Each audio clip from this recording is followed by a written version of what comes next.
धार्मिक ग्रंथ की बात करें और वहाँ महाभारत को लें तो वीर अभिमन्यु के गर्भ, माँ के गर्भ में ही चक्रव्यूह तोड़ने का ज्ञान प्राप्त होने की बृहद बातें वर्णित हैं। यदि हम कानबर्न दार्शनिक जी को समझें तो उन्होंने स्पष्ट लिखा है, प्रगतिशील व्यवहार व्यवस्थापन की प्रगति को अधिगम कहते हैं।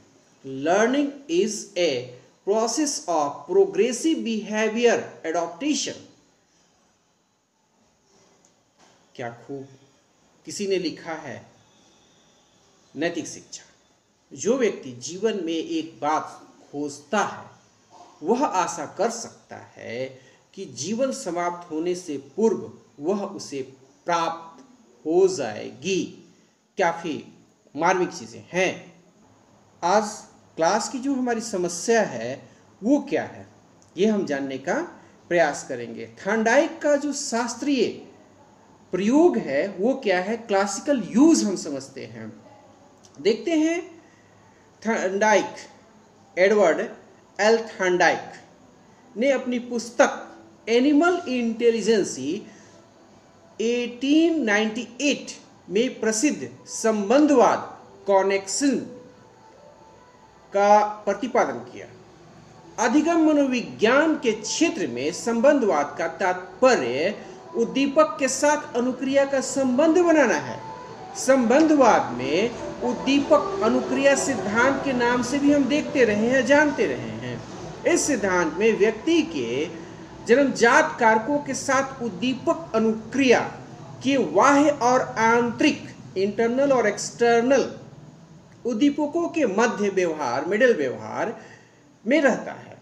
उद्दीपक अनुक्रिया सिद्धांत अधिगम मनोविज्ञान में एक व्यापक सिद्धांत है जिसके प्रणेताओं में Thorndike, Woodworth, Pavlov, Watson, Guthrie, Tolman तथा हॉल के नाम महत्वपूर्ण हैं। संबंधवाद वह सिद्धांत है जो समस्त मानसिक प्रतिक्रियाओं की परिस्थितियों तथा अनुक्रियाओं के बीच एवं अर्जित संबंध कार्य मानता है। Connexism is the doctrine that mental process consists of the functioning of the native and accurate connection between situation and response। यहां देख लेते हैं उद्दीपक अनुक्रिया S and R definitions। Learning is the, we try to understand crow and crow definition। Learning is the acquisition of habits, knowledge and attitudes। S indicating stimulus उद्दीपक, R indicating responses अनुक्रिया। मतलब हम लोग उद्दीपक और अनुक्रिया का संबंध देखेंगे जिसमें स्टिमुलस और response की बातें जानेंगे। देखते हैं प्रतिनिधित्व प्रयोग क्या है। दी रेस्पॉन्सिबिलिटी जो होती है उसको हम लोग समझते हैं कि ये एक्सपेरिमेंट जो है वो थॉर्नडाइक क्या बता रहे हैं।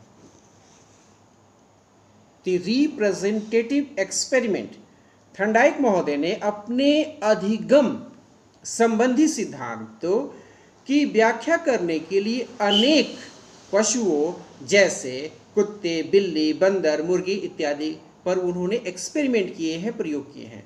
किंतु उनकी पुस्तक एनिमल इंटेलिजेंस में वर्णित बिल्ली पर किया गया प्रयोग और उसके अवलोकन बहुत ही महत्वपूर्ण है।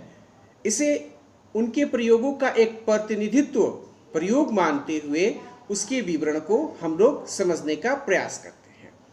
थॉर्नडाइक का शास्त्रीय प्रयोग जो क्लासिकल यूज है, एक्सपेरिमेंट है, उसे ध्यान से समझते हैं आज क्लास में। थॉर्नडाइक का क्लासिकल यूज एक बिल्ली को एक पिंजड़े जिसे पजल बॉक्स, पहेली पेटी कहा गया, में रखकर किया गया है। यह एक सरल प्रयोग था। पिंजड़ा उस प्रकार बनाया गया कि एक डोरी के खींचने या उसके बटन को दबाने से पिंजड़े का जो दरवाजा है वो ओपन हो जाता था, खुल जाता था। पिंजड़े के बाहर मछली रखी गई थी। एक भूखी बिल्ली को पिंजड़े में रखा गया तो वह मछली को देख उसे पाने के लिए उसने कई प्रकार के एक्सपेरिमेंट कर डाले, जिससे कि वो बाहर निकल करके उस मछली को अपने आप को पकड़ सके। बाहर निकलने के प्रयास में बिल्ली ने कई तरह के जो व्यवहार हैं उसको किए, जैसे उछल कूद किए, पंजे उसने चलाया, इधर उधर घूमना, छटपटाना, ये सारी एक्टिविटी उसने कर डाली। इस उछल कूद में अचानक किसी प्रकार बिल्ली का पंजा उस डोरी पर पड़ गया और पिंजड़े का जो दरवाजा है वो ओपन हो जाता है, खुल जाता है। बिल्ली बाहर निकल अपनी भूख मिटाने में वो सफल भी होती है। थॉर्नडाइक ने पुनः बिल्ली को पिंजड़े में बंद कर दिया।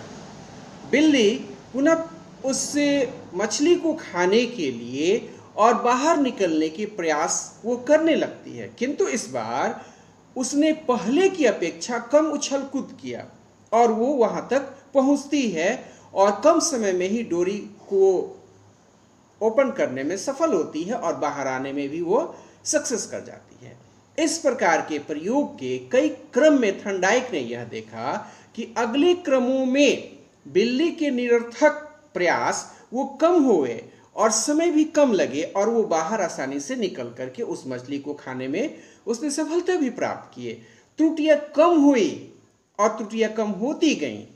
एक बार यह देखा गया कि बिल्ली को पिंजरे में रखते ही बिल्ली ने बिना त्रुटि किए उस डोरी को खींची और बाहर वो आ गई और बिल्ली जो थी वो मछली को खाने में एक बार में ही वो सफलता भी प्राप्त करती है। प्रयोग के निरीक्षणों से थॉर्नडाइक ने यह निष्कर्ष निकाला कि उद्दीपकों के प्रति सही अनुक्रिया के साथ संबंध कनेक्शन का जो प्रयास है वो निर्माण कर बिल्ली सीख गई और वो बाहर आसानी से निकलने में भी सक्सेस की सफलता प्राप्त कर ली।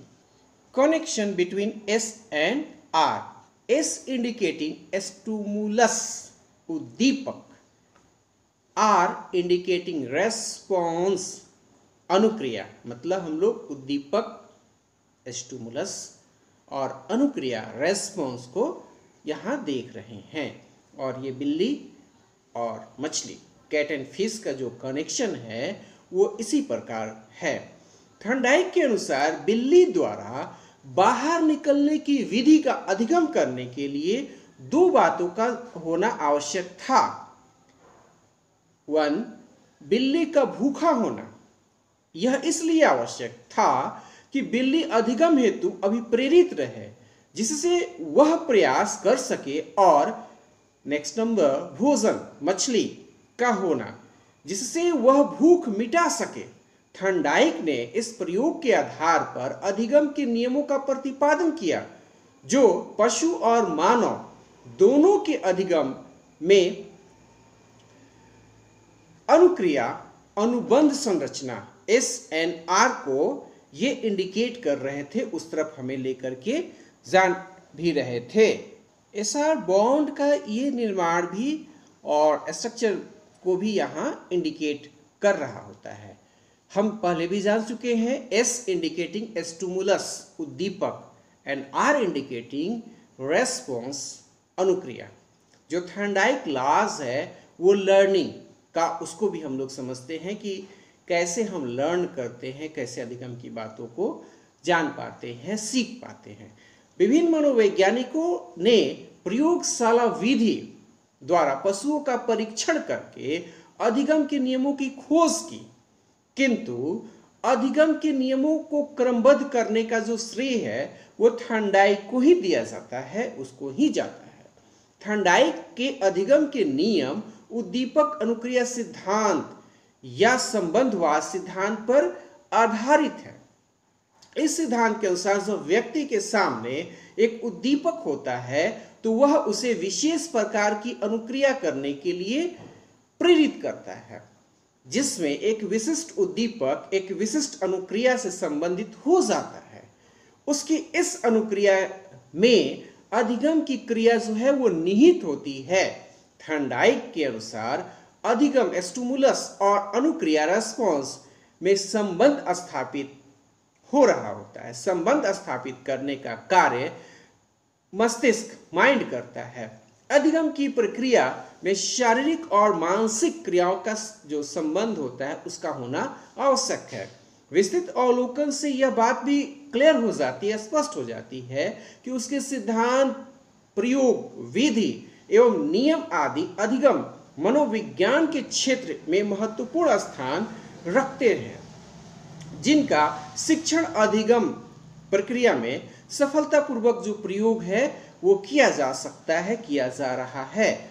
वो चाहे जो भी हम ट्रेनिंग कॉन्सेप्ट देख रहे हैं, टीचर्स ट्रेनिंग, उसमें इस तरह के जो प्रयोग हैं वो लॉजिकली परफेक्ट है।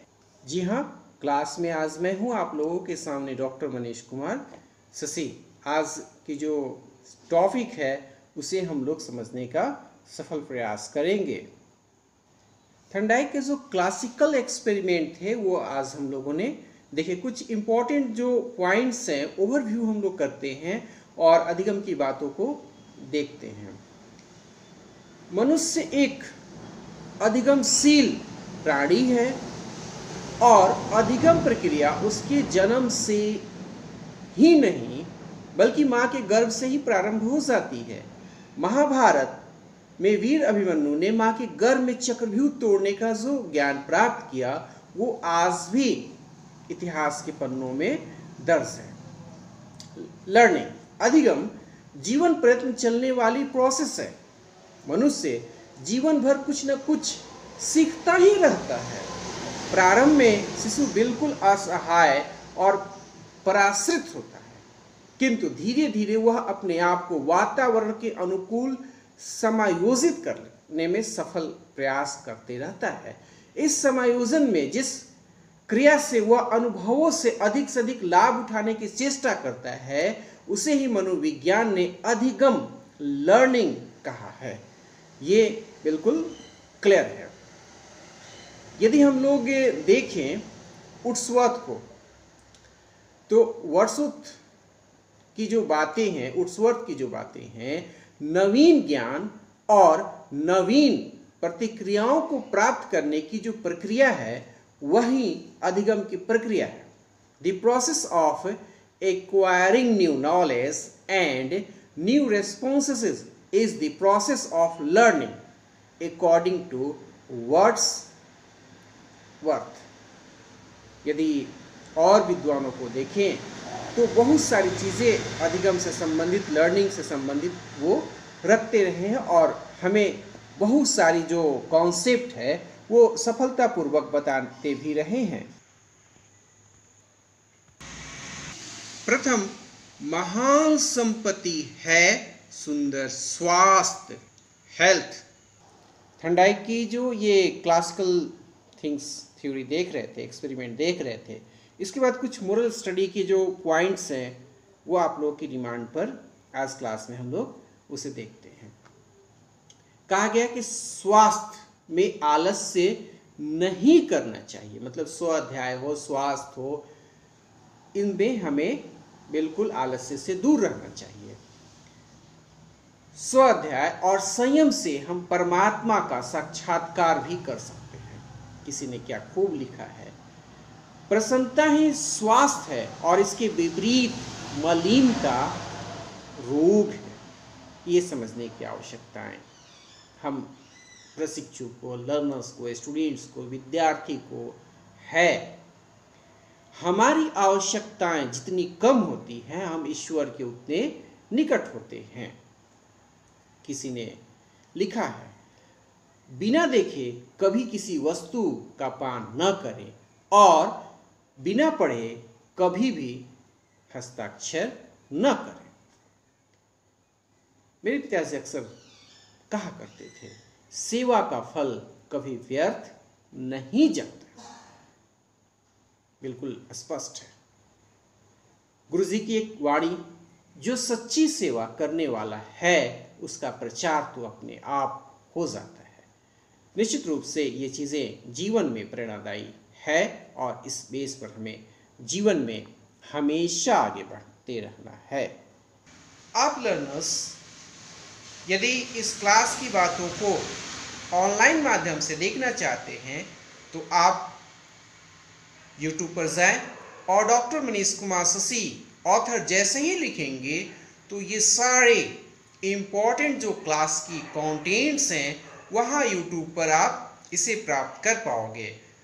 सर्च में डॉक्टर मनीष कुमार शशि ऑथर आप लिखें। इस चैनल को आप लाइक, कमेंट, सब्सक्राइब के साथ साथ शेयर भी करना न भूलें। फेसबुक, इंस्टाग्राम, ट्विटर के साथ साथ व्हाट्सएप के 5 ग्रुप में इस वीडियो को शेयर करें, लाइक करें, कमेंट करें और ये फ्री ऑफ कॉस्ट जो क्लास की बातें हैं उसे दूर तक पहुंचाने में आप भी एक साथी बने। अगली क्लास में हम लोग पुनः मिलेंगे नए टॉपिक के साथ। काफ़ी इंफॉर्मेटिव जो वीडियोस हैं क्लास के वो अगले क्लास में हम लोग देखेंगे और तब तक राष्ट्र के लिए, देश के लिए हम कहेंगे जय हिंद।